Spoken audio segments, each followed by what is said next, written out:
30th.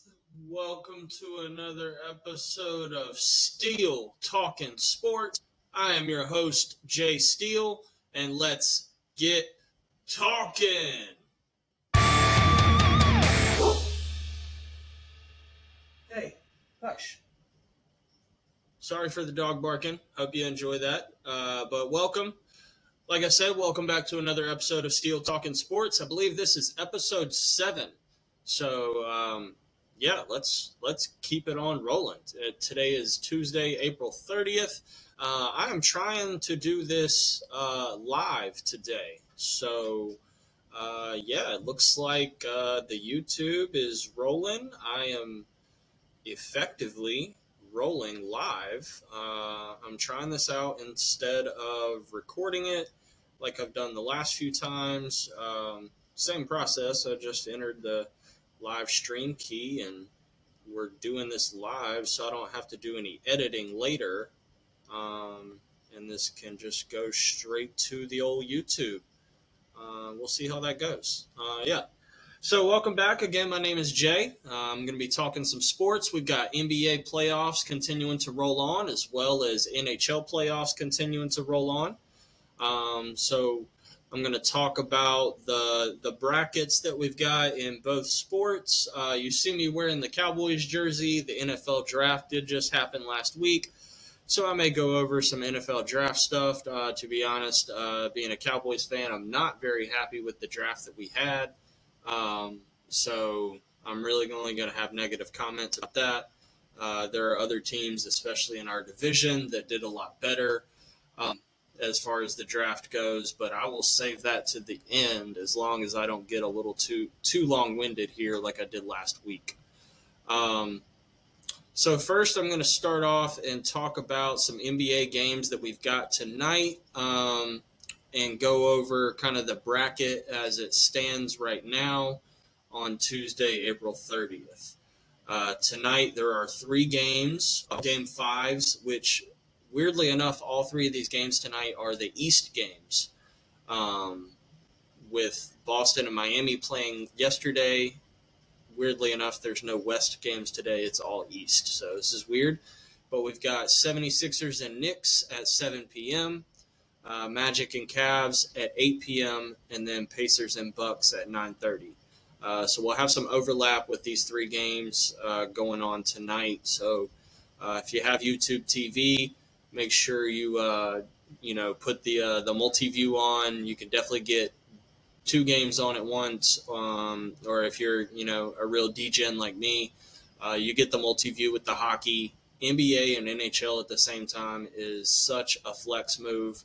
I feel like a king. It's pretty damn cool. This light is a little bright. Excuse me.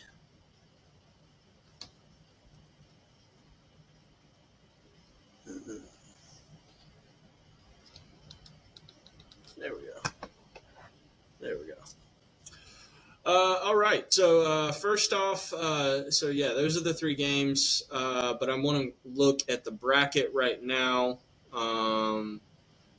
I will share my screen with you real quick right here. Here we go.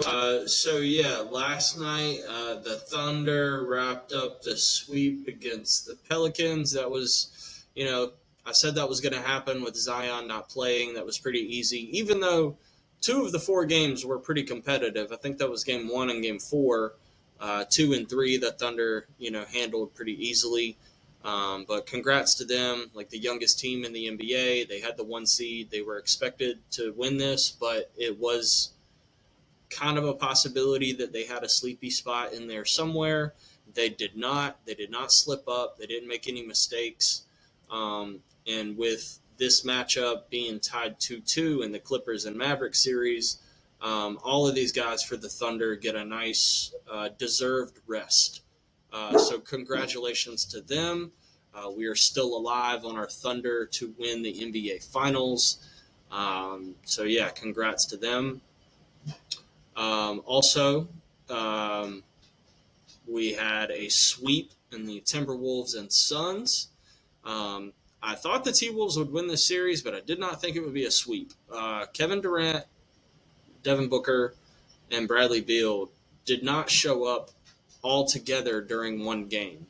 I know in Game 4, Booker had over 40, Edwards had over 40, but even that wasn't enough for the Suns to get a W. And I don't know if they have to dismantle this big three, but the three of those guys control so much money on that roster that it's hard to break it up. But also they just underperform.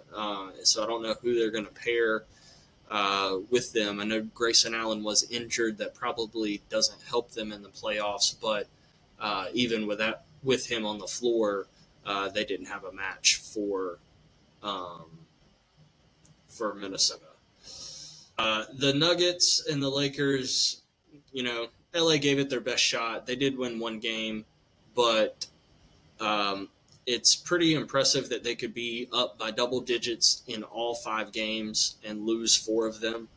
I don't know what you say about that, except for you are not the closer that you thought you were, LeBron and Anthony Davis.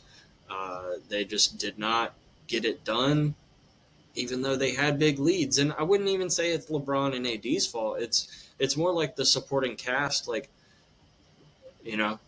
Russell had one big game where he made a ton of threes, but besides that, didn't really show up as far as his spectacular, ability to assist other players and then just making that mid-range jumper or even, getting fouled and going to the free throw line. Austin Reeves kind of non-existent in this series. And the 4th or 5th guy, Hachimura, Taurean Prince, nobody really showed up on a consistent basis for the Lakers. So sad to see them out of the playoffs, but, on the other side, very impressive by Jamal Murray. 2 game winners on different nights. Jokic with his, averaging a triple-double. It's superstar impressive. Michael Porter Jr. making a ton of threes. What a great shooter. So the West is really fun to watch right now. But you've got the T-Wolves up for one matchup in the West semifinals, and we've got a 2-2 series in the Clippers and Mavericks, which that next game will be tomorrow, Wednesday at 10 o'clock. I'll get to that in a few minutes. Over in the East, we've got a 3-1 lead with the Celtics. The Heat made one good game up in Boston, but I think 5 that Boston puts the pedal down and closes that series out 4-1. The Magic and Cavaliers, the home team has won both games. The Cavs won Game 1 and Game 2 at home. The Magic won Game 3 and Game 4 at home. Honestly, I would just take the home team, but so you'd have to imagine that the Cavs win Game 5, Magic win 6, and Cavs come back home and win 7. Either way, whatever team is advancing, they're going to lose to Boston after playing 7 games. So that's the only thing I got there. The Bucks and the Pacers series, it's flipped. I did think the Pacers are going to win this series, so I'm looking good. I just did not think it was going to happen this way. I knew Giannis was going to be out, but Damian Lillard getting hurt after that one explosive game kind of sucks. The only thing I will say that I didn't like when I watched Game 4, Giannis was on the court every time there was a timeout. He was dressed in street clothes, but he was sitting on the bench with his teammates, like a normal injured player would. He's at seat 13 or 14 on the bench, but he's in street clothes and he's there to, clap for his teammates and be on the court when there's a timeout, even though he's injured. Damian Lillard in Game 4 was sitting one row back behind the bench where the players sit. So he'd be with a junior assistant on the bench or something. And he was dressed in street clothes as well. But every time that there was a timeout, he was in that second row. So he's, doesn't have access to getting onto the court. And I just thought that was really weird. That's just my take. It's just something that I noticed when I saw some highlights and I saw certain portions of the game, and I was like, well, why is he not like right beside Giannis? Like, like them side by side, like two other injured players would be, on the bench. Like in the play-in game for Sacramento, Kevin Huerter and Malik Monk, who are both injured and out for the rest of the season, were in street clothes and on the bench, like rooting on their teammate. Zion Williamson the other night has not played all 4 games against the Thunder, but he was on the bench in street clothes all 4 games. And he was in the front row. Every time there was a timeout, he came out to give his teammates high fives and congratulations and like talk to them in between the timeout. I don't understand why Damian Lillard was not doing the same thing. Let me know if you think that's weird. I think it's weird. I don't know. It seems like he's not a part of this team, or that he has a different agenda compared to everyone else. So I felt that was really weird. I didn't like to see that from that like high profile of a player. He is certainly not any more injured than Giannis is, I don't believe. So I don't know. Somebody fill in the blank for me. Like why was he not on the front row of the bench? But either way, I think the Pacers get it done in Game 5, and they advance tonight, and that'll be a huge upset in the Pacers knocking out the Bucks. What happens with Doc Rivers? What happens with Giannis and Damian Lillard, Chris Middleton? Who knows? And then my favorite game that I want to watch tonight kicks off in about an hour and 5 minutes. The New York Knicks taking on the 76ers. New York leads 3-1. They come back to the Garden. I think they're going to smash Philly and send Embiid home, and then we'll keep wondering, what does Philly do? So, yeah, I'm going to stop sharing my screen now. I'm back. So let's get to the games for tonight. Like I said, if I had picked a bracket and, I picked a couple of things as far as NBA futures, the Thunder, the Mavericks, and the Knicks. If I had actually picked a bracket, I'd be looking really fucking good right now. So I'd be probably top tier, but I did not. So, there we go. Tonight's games. First off, at 7 p.m. on TNT, we have the Philadelphia 76ers taking on the New York Knicks at the Garden. Like I said, New York is favored -4.5, and the total is 203.5. New York is up 3-1. 4.5, I'd say. In the 3 wins, they've covered this number twice. Yeah, they won by 7, they won by 3, they lost, and then they won by 5. So yeah, in the 3 wins, they've covered this number twice, including the very tight, close game the other day on the 28th. I definitely look for New York to close this series out tonight. I think it's going to be a big game from everybody. It's hard for me to pinpoint who's going to have the superstar game. I just think the Knicks are going to spread it around, and they're going to win by 10 to 15 points. Maybe it's close, for the most part, but in the fourth quarter, I think they make a couple of threes, in the first 6 minutes of the fourth quarter that push this to, a 10-point lead, and Philly doesn't really have the firepower to fight back.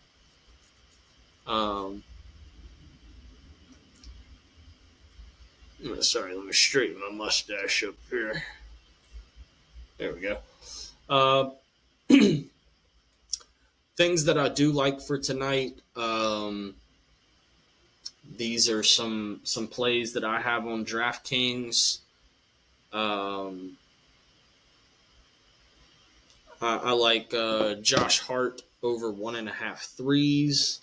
I feel like he's been explosive this series instead of DiVincenzo. So I like Josh Hart. What else? I'm no, I won't. Um, also, the the total at 203.5. I like that. If you wanted to parlay, like the Knicks -4.5, I would adjust the total on DraftKings. You can find an adjusted total down to like 199. I would go for that over. I definitely feel like both of these teams will score 100 points and you'll get to 200. But I would like that safety of just that 199.5, and that way, if it's close, you're not worried about basically the same score from the other night and coming up short. You're looking more for let's see, like the game 2 score, 104 to 101. If you get something like that, let's say it's 104 to 99, that's right on that 203 number. I'd rather have that 199.5, and we're covering both, and we're squeezing out of there with like a plus 200 win. That's what I like.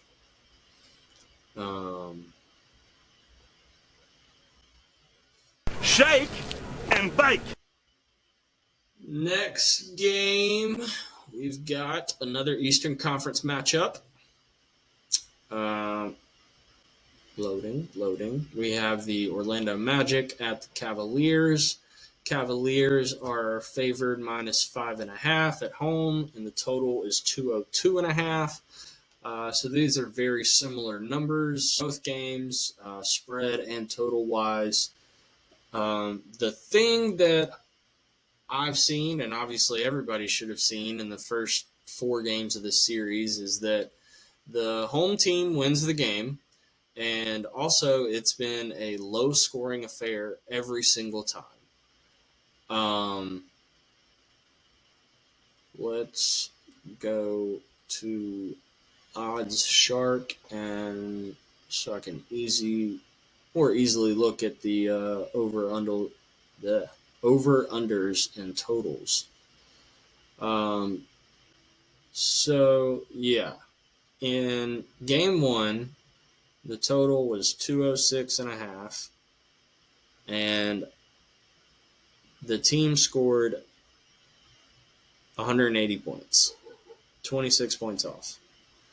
In game 2, 205.5, and it was 96-86. So yeah, like another 30 points off.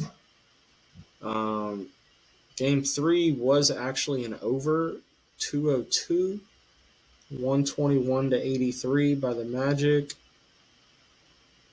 That's over by 2 points. It's fucking crazy. And then game 4, 201.5, and still under. So the total dropped a point from game 1 to game 2, 3.5 points to game 3, and then another half point to game 4. And they're still, like, they only hit the over one time. And they're telling us the same shit. Like, take the under in this game, 202.5, where I'm seeing right now. Yeah, take the under. These teams can't score enough points against each other. They kind of have good defenses, but it's more or less just like bad offenses. There's like one person on each team who can score. In game 4 the other day, it was Franz Wagner. The dude had an absolute monster game. 34 points, 13 of 17 from shooting.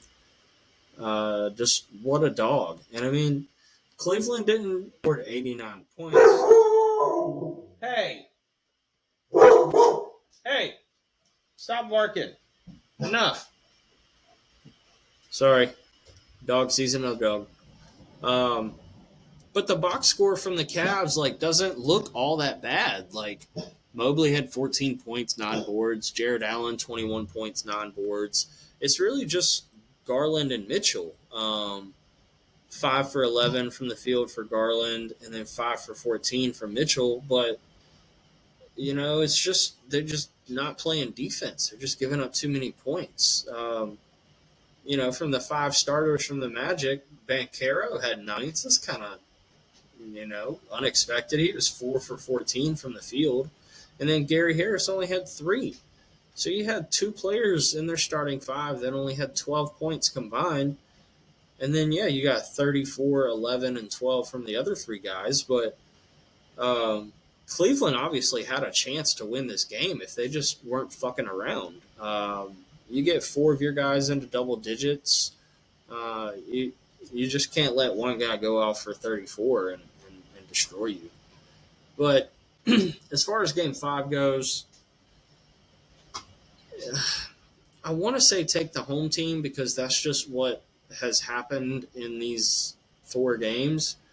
But I'm going to switch it up. I'm going to say give me the Magic. I'm going to say that they carry that momentum from Game 4 into Game 5.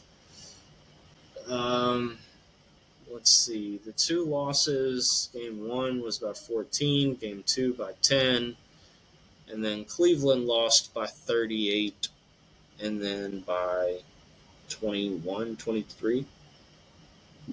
So the Magic have kept it closer than Cleveland did in Orlando. Give me the Magic plus 5.5, and combo that with the under if you'd like to. Also, you could go with,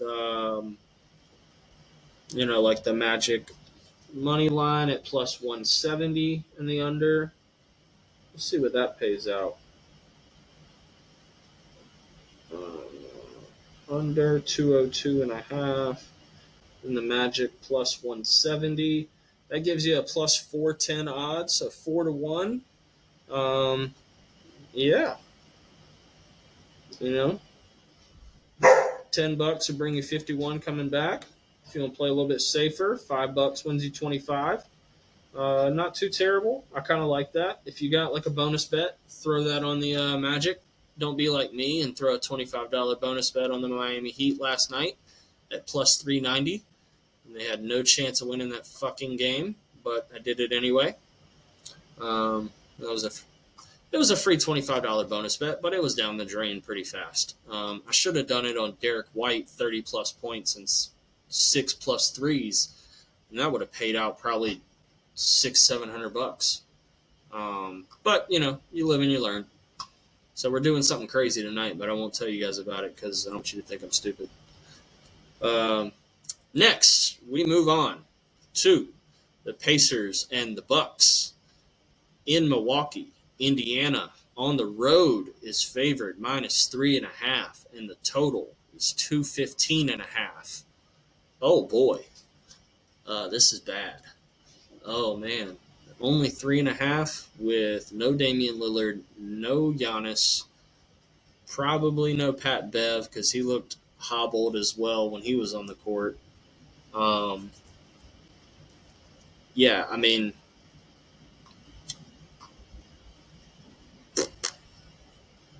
Indiana lost game 1. They've won 3 in a row. And they've won by 17, by 3 in overtime, and then by 13. Give me Indiana minus the 3.5. I would even. Is there? Oh, I'm sure there is. Like a Pacers to win by, or if you want to play like an alternate line, I'll just call out some numbers because I think the Pacers going to win by 10 plus. Pacers.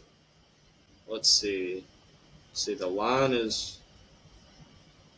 DraftKings has it as minus 4. So if you think they're going to win by 5, plus 100. Minus 7 is plus 130. I like plus 9.5 at plus 185. And the highest they'll let you go is minus 14 at plus 350. I think it's a blowout. So I would not be. I would not think anyone was crazy if you wanted to alt spread the Pacers to win by 15.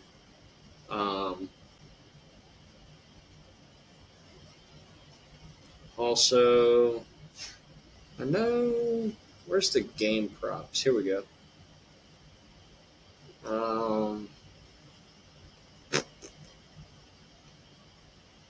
Here we go. If you're on DraftKings and you go to the certain game that you're looking at, the Pacers and Bucks, and you like scroll all the way to the right and find game props, and then find the section that says winning margin, you can find better odds for what I'm looking for. Pacers to win by 1 to 2 points, plus 1,300. To win by 3 to 6, plus 475. By 7 to 9, plus 700. To win by 10 to 13, plus 650. To win by 14 to 16, plus 1,300. I like that sweet spot. 14, 15, or 16 win by, plus 13 to 1. To win by 17 to 20, plus 1,400. And to win by 21 plus 700. That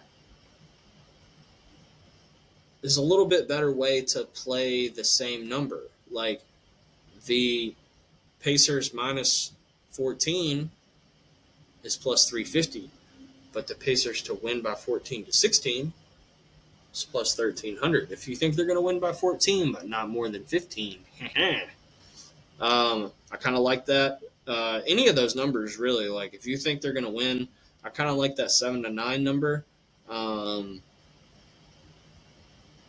That would be a good one, or the win by 10 to 13 number. Also, I'd probably just play some player props on this game. I think the Pacers try to just score a shit ton of points and just blow them out. You could look at like Tyrese Halliburton over 2.5 threes, Miles Turner over 2.5 threes. He made 6 the other day. Tyrese Halliburton to have a double-double is always a good bet with the points and assists. He gets a ton of assists. His points plus assist total is 28.5. I think his assist number is like 11.5 probably. Over under 10.5 assists for Tyrese Halliburton. He does get a lot of assists, but sometimes in this series he's been shooting the three a little bit more. So I would just take his over 2.5 threes if you wanted a player prop on Tyrese Halliburton. That's it for tonight's games. I guess I can move on to tomorrow's games since there are some games on Wednesday, May 1st. But to recap, minus 4.5, lock that up. Orlando 1.5, and Indiana minus 3.5. For Wednesday, May 1st, we have Game 5, Miami versus Boston. Boston is favored minus 13.5 right now. The total is 199.5. Yeah, I'm not going to spend a lot of time on this except to say that Boston is going to win by more than 13.5 points. And that's all you need to know. As far as the second game, and it sucks. It sucks when certain game one or round one series are over. It's kind of like the first round of the NCAA tournament. You know that tomorrow there's less games on the schedule. So it sucks that there's 3 games tonight and only 2 tomorrow. And now like the slate gets smaller and smaller as we go. But at 10 p.m. tomorrow night on Wednesday, we've got Dallas at the Clippers.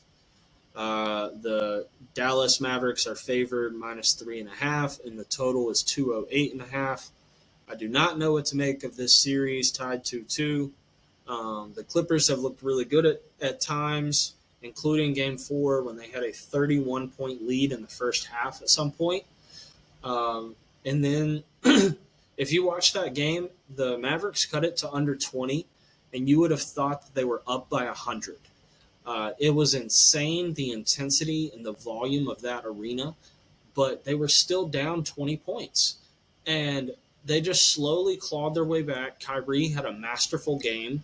Luka didn't have his best game, especially not from the three, but he found a way to get it done. He looked a little bit hobbled. I hope he got some rest so that he looks better on Wednesday night. But the Mavericks almost took that game away from the Clippers, and I don't know what LA is doing. Kawhi, is on the court, off the court. We really don't know what you're going to get. But in Game 4, Paul George and James Harden stepped up. They were lights out from them. But can they do that again in Game 5? I don't know. I feel like, Kyrie found something in the second half and that they were moving the ball better. They certainly had a better second half than the Clippers did. And the Clippers just seemed to kind of fall asleep at the wheel and, just let them back into the game like they were just playing with them. Like, okay, yeah, you win the second half now. It just looked sloppy. So I'm going to be on Dallas -3.5. It's going to be a tight game. If that number is closer to a pick'em at game time, I'd probably just take Dallas money line because I think it's going to be tight. But give me Dallas in that game, and you could probably just play the over 208.5 and run to the bank with that one. So, yeah, that's what I got for the next slate of games. I'm looking ahead. Thursday, there's potential game 6s if necessary for the Knicks Sixers. We have no game 1s scheduled for round. Okay, I do. We have a TBD start time, but T-Wolves and Nuggets for Saturday, May 4th. Okay, so that's 5 days away. And the first game, they do have a line out. Denver -4.5. Ooh, I love it. This is going to be a fantastic series, but the T-Wolves don't have a match for the Nuggets, so give me the Nuggets -4.5 in that first game. All right, let's switch over to some NHL Stanley Cup. I'm just going to give you a little bit. You're talking to my guy all wrong. It's the wrong tone. Do it again, I'll stab you in the face with a soldering iron. All right, we're back. Let me get back. We're going to switch over to some NHL action real quick. So I'm going to do the same thing that I just did. I'm going to cover the bracket for the NHL, how it's going so far, and then the games that we've got for tonight and possibly tomorrow, and just a look ahead for the next week or so. Let me share the screen one more time. All right.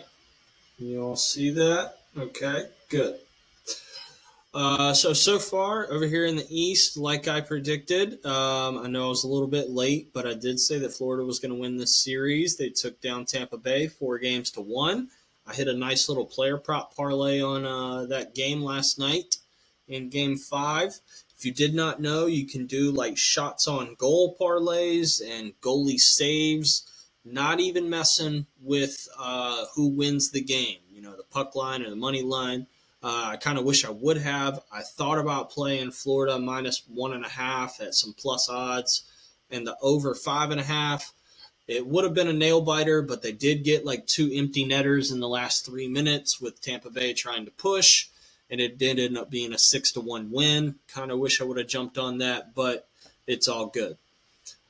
In the second series, Boston is up 3-1. The stories around what the hell is going on with the Maple Leafs, I don't know. Willie Nylander played all 82 games in the regular season. Superstar. And for the first 3 games of the series, he did not play. No indication why he did not play. It was like a phantom illness or a a ghost was haunting his locker. I don't know. We never got an explanation. I'm just making stuff up. But then the other night, cameras caught a glimpse of Austin Matthews, Willie Nylander, and Mitch Marner all on the bench. And the clip that I see it shows Nylander looking at Mitch Marner, and he says, "Stop fucking crying. This isn't fucking junior," which he's referring to junior hockey. And it was Mitch Marner in the middle that was crying. And in the video, I don't really see that Mitch Marner is crying, to give him credit, but he does like grab his gloves and he turns around to the back of the bench and like slams them down. And I don't blame them. They're down 3-1 to one of the best teams in the league in Boston. And Brad Marchand is just a pest. And he just annoys players to the point where he like bugs you so much that he hasn't.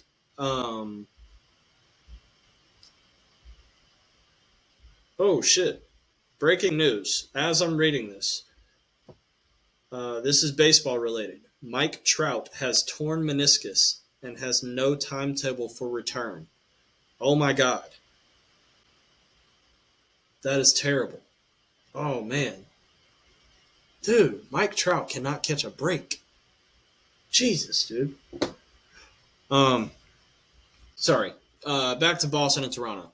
I don't know what's up with Toronto. They are just like so confusing. I mean, they're such a good team. They have so much talent, but I mean, this locker room issue that is seemingly going on during the series is definitely a thorn in their side.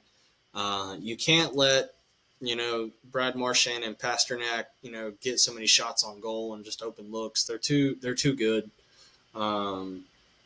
So yeah, Boston's probably going to clean that series up pretty quickly as we move along.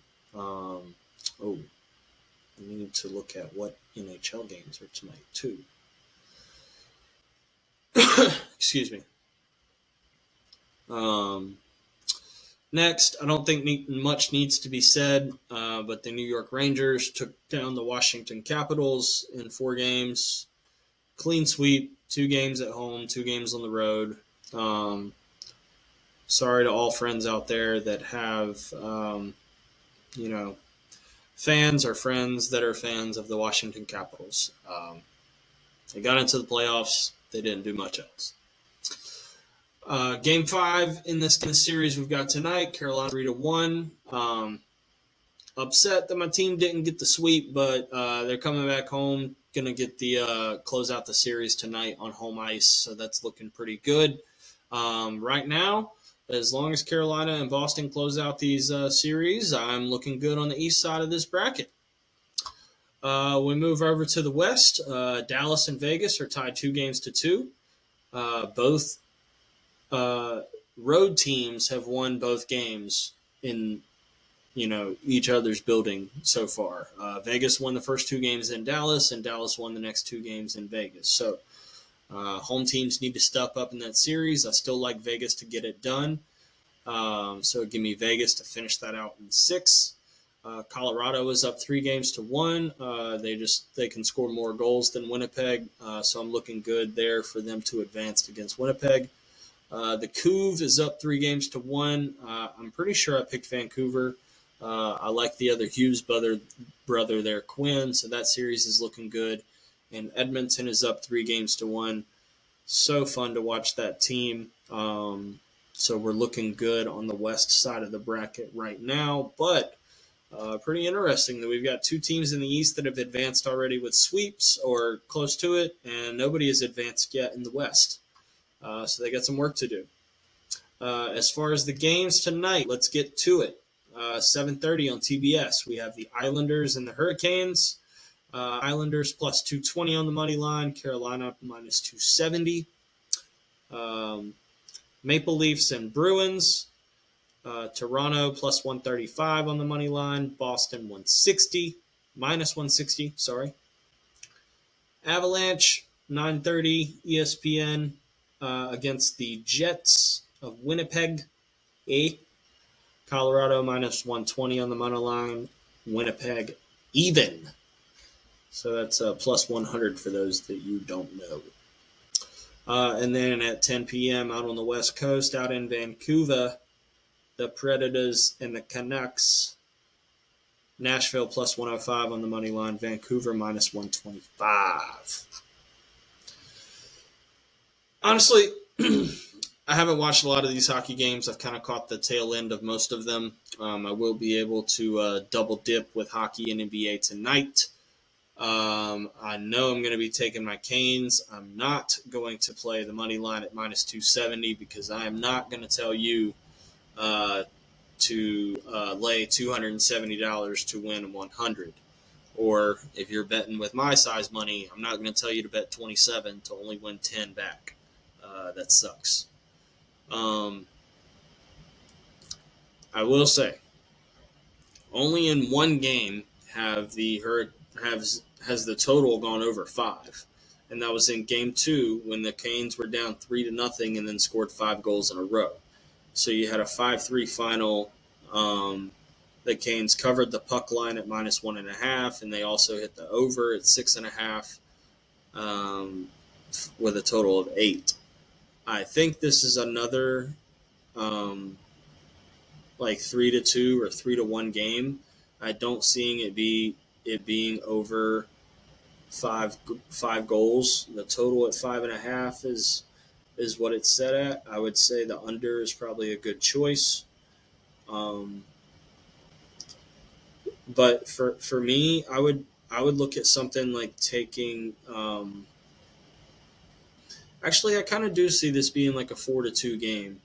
And the best thing that I saw was you can get plus odds on goals against, or basically like goals for Carolina Hurricanes. I would take the Canes team total goals over 3.5. Maybe you pair that with the money line and you get some plus odds, but that's how I would play it. So I'd be taking the Canes. If you want to combo this together with one of the other games or all 3 of the games, sure, let's do that. Let's do a hockey parlay, eh? What do you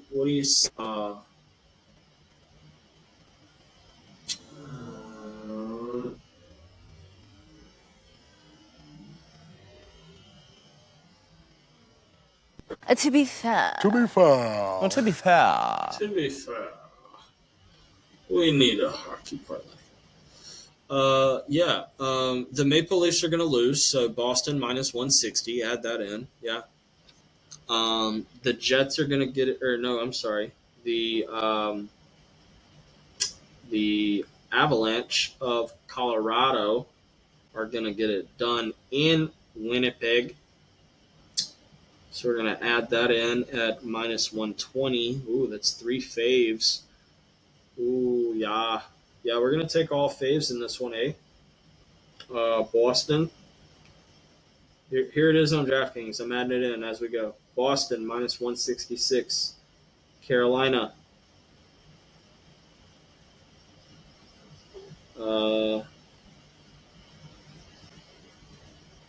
Carolina, we're going to go with the minus 1.5 puck line at plus 110. Colorado Avalanche, money line, minus 118. And the Canucks, minus 125 on the money line. It's a 4-legger, 10-1. 5 wins you 55. 10 wins you 111. I don't know why I'm still talking like this. I might actually do this. All 4 favorites except take the 3 money lines and then Carolina on the puck line minus 1.5. That's a 10-1 payout. I'm gonna put $5 on this to win 55. I'm gonna share this in the group with my buddies because one of these games tips off in about 30 minutes. So I want them to see it if they're looking. Let's share that right now. Okay. Boston, Carolina minus 1.5, Colorado, and Vancouver. Let's go. Go, puck, go. Yeah. Okay, so we're at 45 minutes. I know I'm wearing the Cowboys jersey. I'll talk briefly about this. I'm not very happy with the NFL draft, so I don't really want to linger on it a lot. It was pretty upsetting to watch some of the picks come up on the ESPN app of what the Cowboys were doing and what some of the other teams. I just obviously, when you're a fan of a team, you see a ton of players go off the board that you're like, why did my team not draft that guy? Like, how did they not see this and I see this? I don't freaking know. But, I'll run through the top 10. Obviously, everybody knows. Number 1, Caleb Williams to the Bears. 2, Jaden Daniels to the Washington Commanders. I'm going to call them the Redskins. Number 3, Drake May to the Patriots. Number 4, Marvin Harrison Jr. to the Cardinals. Number 5, Joe Alt, offensive tackle to the Chargers. Number 6, Malik Neighbors, wide receiver to the Giants. Number 7, Jay Latham. I don't know what his first name is. I think Jesse, offensive tackle from Alabama to the Titans. Number 8, Michael Penix Jr. to the Falcons. The weirdest pick in the draft, people are saying. Number 9, Rome Odunze, wide receiver from Washington to the Bears to pair with Caleb Williams. And number 10, J.J. McCarthy, quarterback to the Minnesota Vikings. Other notables, Bo Nix, number 12, quarterback to the Broncos. Brock Bowers, number 13, tight end out of Georgia to the Raiders.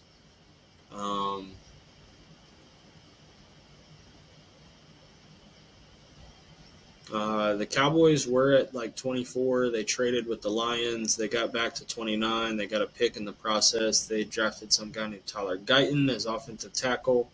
I guess he's going to be the replacement to Tyron Smith. He's 6'8", 322. His position rank, he's 7th in offensive tackles. That's pretty solid.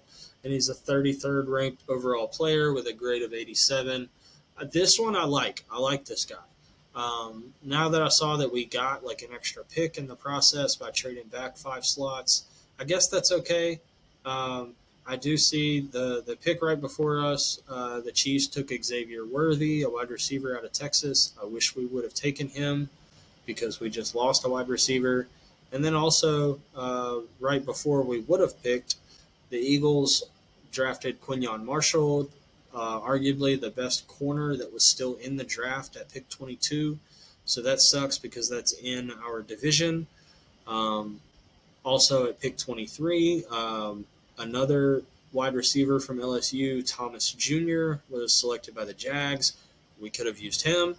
And then 24, the pick that we traded out of, Detroit probably took the cornerback that we were going to draft at that slot. So I don't fucking know, but Terrion Arnold from Alabama. So not happy with the way that we made moves, but I guess the person that we drafted where we got him was okay.